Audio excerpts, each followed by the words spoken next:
So first off, with respect to the economy, the Great Recession has ended, and I haven't heard any cheering yet. Why is that? I mean, we'll look at this graph, and I know there's a lot of stuff that I'll be covering, but one of the most important things for me to communicate to you is that the recession has ended, but it doesn't feel that way. You probably sense that, right? And so, how bad was this recession? Well, this yellow bar shows GDP in 2009, last year. It fell by 2.6%. This goes all the way back to 1970.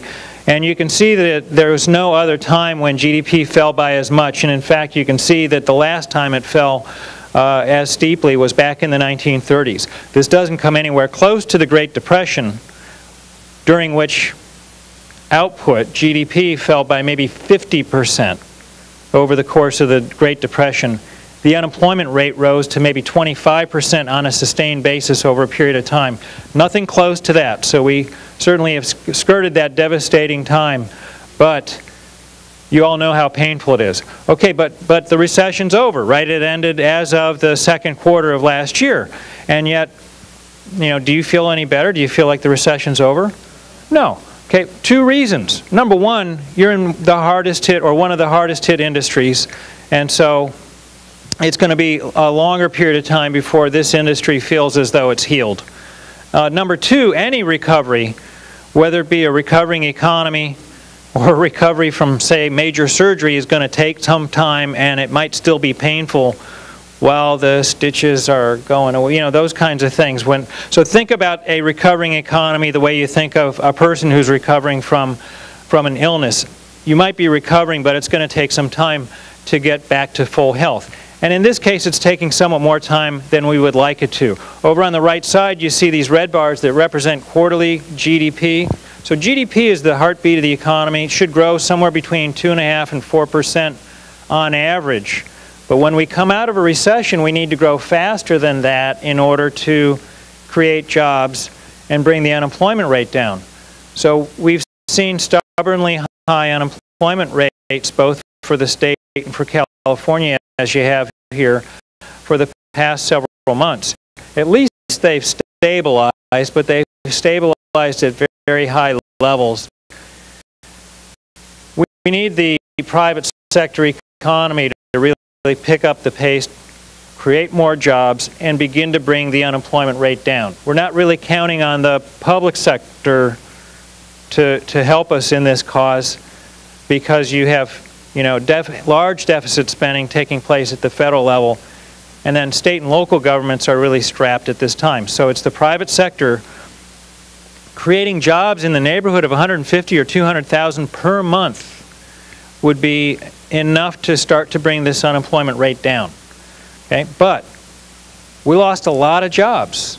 We lost 8.5 million jobs during the downturn. We've gained a few of them back, but if we just add maybe, say, 200,000 jobs a month, you do the math, 8 million divided by 200,000, it's going to take 40 months to get those jobs all back. So, I mean, I don't mean to, I'm going to make lemonade out of lemons, I promise you. Give you some good news to walk out the door with, but we know that the recovery is going to take some time. That time period or interval is going to be measured in the next few years, not the next few months. But we will see the unemployment rates improve a little bit, just not as fast as we would like them to. These are the job losses I just referred to that occurred during the recession. In the beginning of 2010, we actually saw what we thought was the makings of, you know, a fairly significant recovery. And those red bars up above the horizontal axis told us that. But then things sort of stalled out in the second half of the year, as you can see there. These are total job numbers on a month-over-month basis. We actually saw job gains take place in the private sector, but the net of private plus public brought those numbers down. So even though it still looks pretty bad right now, we are seeing some improvement in the private sector, which is all important to moving forward. California is still having a tough time. Again, the job losses in the recession, and then more or less about from here over to the right, you can see what things have looked like in the year 2010. So we're struggling to really move forward here in the California economy. It's going to take some time. We really need the national economy to pick up the pace in order for the state economy to perform better.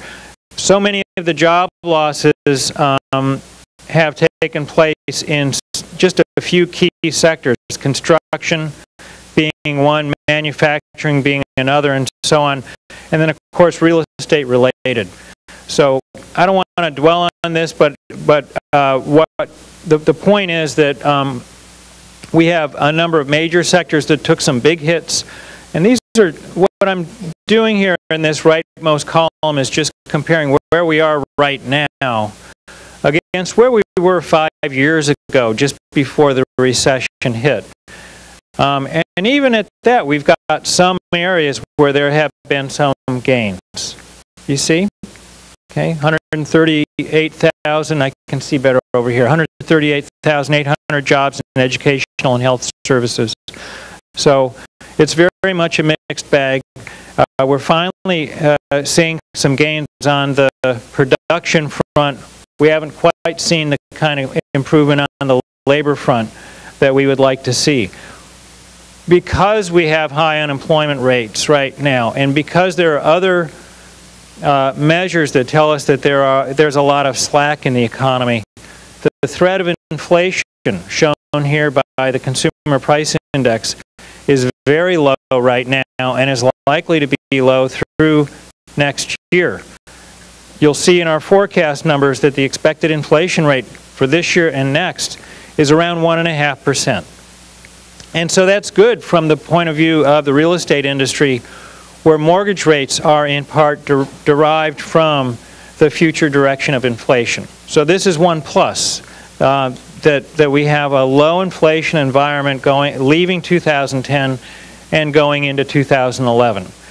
We can talk a little bit, maybe during Q&A, about the potential inflation of the QE2 or any of this other, now what did you call it? I wrote it down. Binge bond buying by the guys in D.C.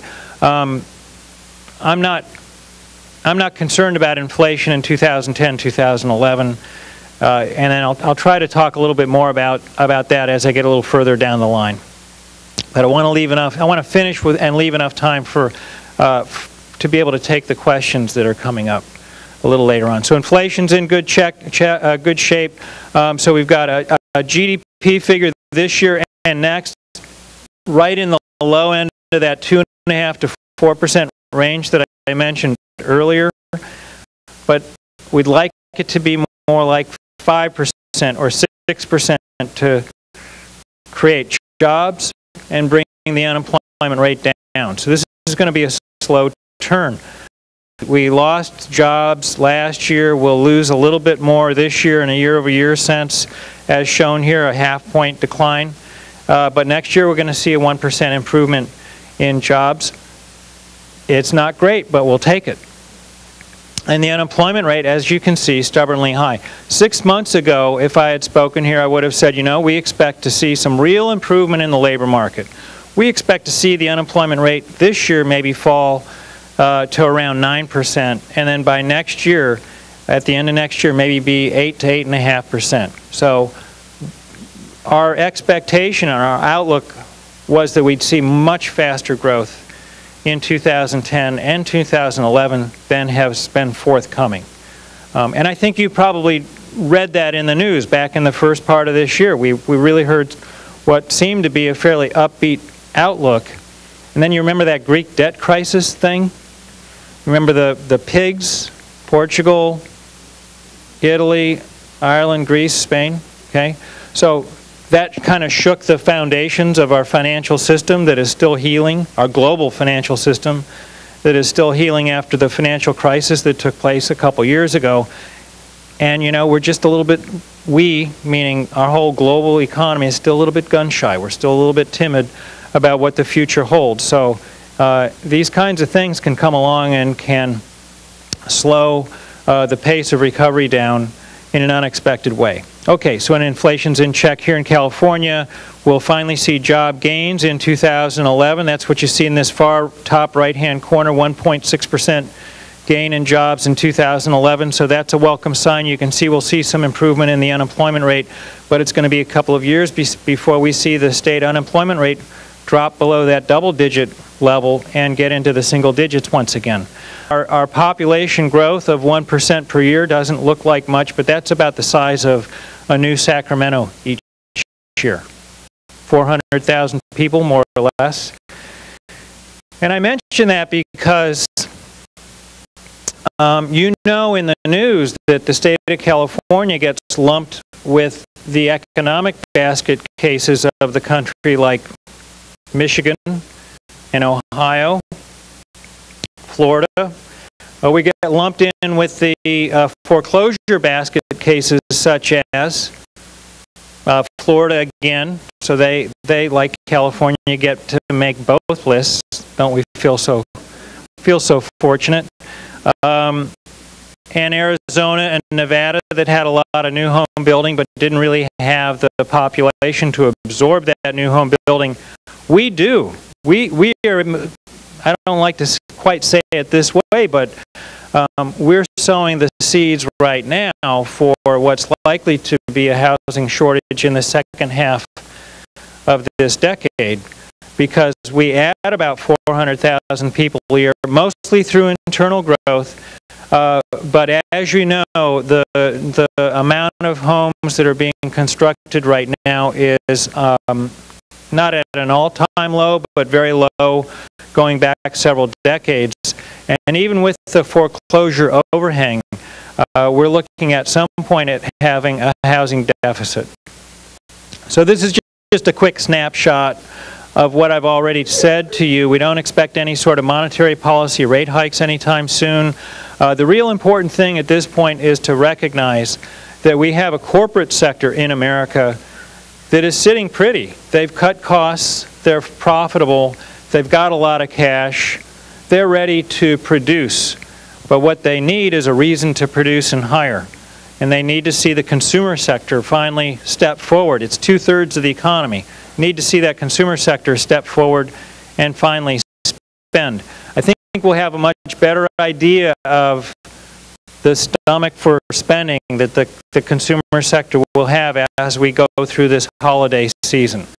You know, they've been beaten down by having assets that have lost value, homes, portfolios.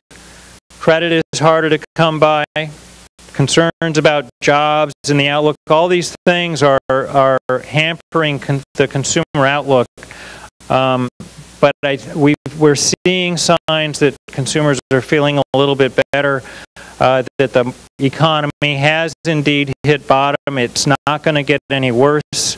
So, you know, we live our life going forward, right? And so as you go forward, you go forward into the future. You don't know what's going to happen, but when there's a lot of uncertainty, you're going to sit on your hands and hunker down. If you sense that things are a little bit easier or a little bit certain, looking out over the next few months or over the next few years, then you're going to step forward. So we'll see more of that happening on the consumer front, and that'll be a welcome sign.